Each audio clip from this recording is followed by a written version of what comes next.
Horrible. Ukraine anti-personnel mines blew up North Korean army one by one in brutal siege of Kursk.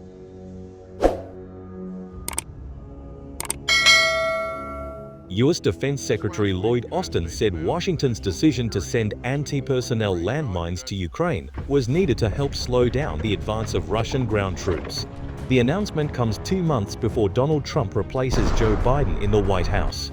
Trump has criticized the amount the U.S. has spent on supporting Ukraine.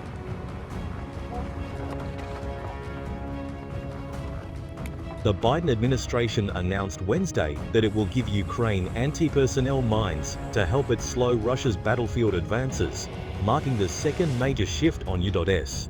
military support for Kyiv in days. After allowing Ukraine to use longer-range American missiles to launch strikes deeper into Russia, U.S. Defense Secretary Lloyd Austin said the shift in Washington's policy on anti-personnel landmines for Ukraine was needed to counter changing Russian tactics. The war, which reached its 1,000-day milestone on Tuesday, has largely been going Russia's way.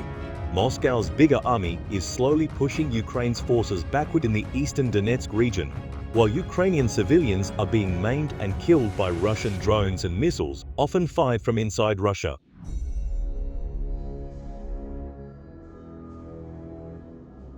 Individual ground troops, rather than forces more protected in armored carriers, are leading the Russian battlefield advance, so Ukraine has a need for things that can help slow down that effort, Austin said during a trip to Laos.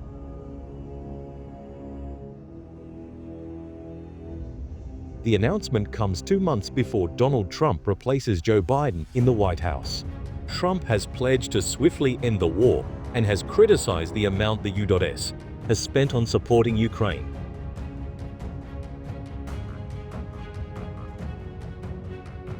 Biden administration officials say they are determined to help Ukraine as much as possible before he leaves office, and they announced Wednesday that the U.S. intends to cancel half of the debt some $4.6 billion Ukraine owes to the country. State Department spokesman Matthew Miller said U.S. lawmakers were informed of the move this week and that he doesn't expect them to pass a resolution of disapproval to try to stop the loan forgiveness because of the bipartisan support for Ukraine in the current Congress.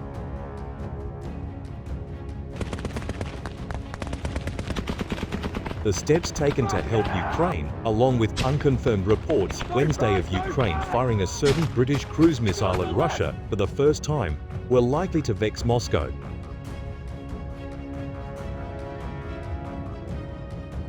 The U.S. and some other Western embassies in Kyiv temporarily closed on Wednesday in response to the threat of a potentially major Russian aerial attack on the Ukrainian capital.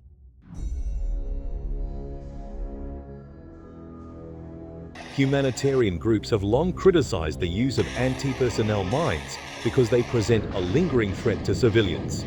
Amnesty International called the U.S. decision reckless and a deeply disappointing setback.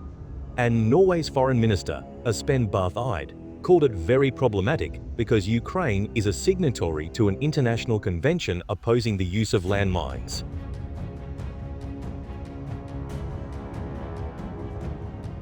Austin pointed out that Ukraine already makes its own anti-personnel mines, and that the U.S. has been providing Ukraine with anti-tank mines. He also tried to allay concerns about the new mines the U.S.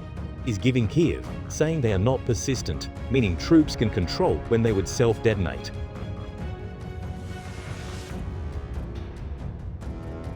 That makes it far more safer eventually than the things that they are creating on their own, Austin said.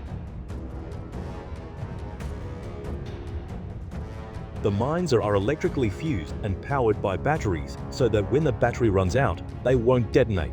They can become inert in anywhere from 4 hours to 2 weeks.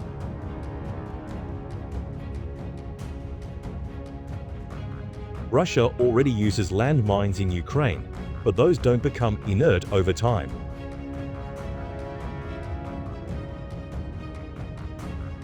The United States also sought commitments from the Ukrainians on the use of the mines to limit harm to innocent civilians, according to a U.S. official who spoke on condition of anonymity to discuss internal deliberations. Ukraine would use the mines in its own country and would not put them in civilian-populated areas.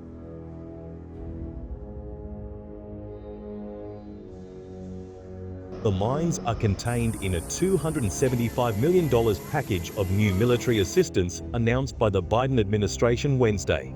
Also included in the package are high-mobility artillery rocket systems, or HIMARS, as well as 155mm and 105mm artillery rounds, Javelin anti-armor munitions, and other equipment and spare parts.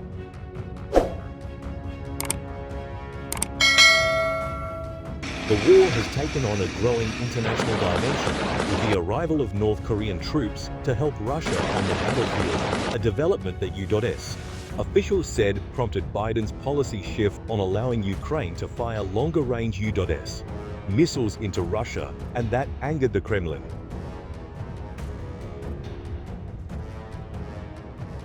Britain had been quietly pressing the U.S.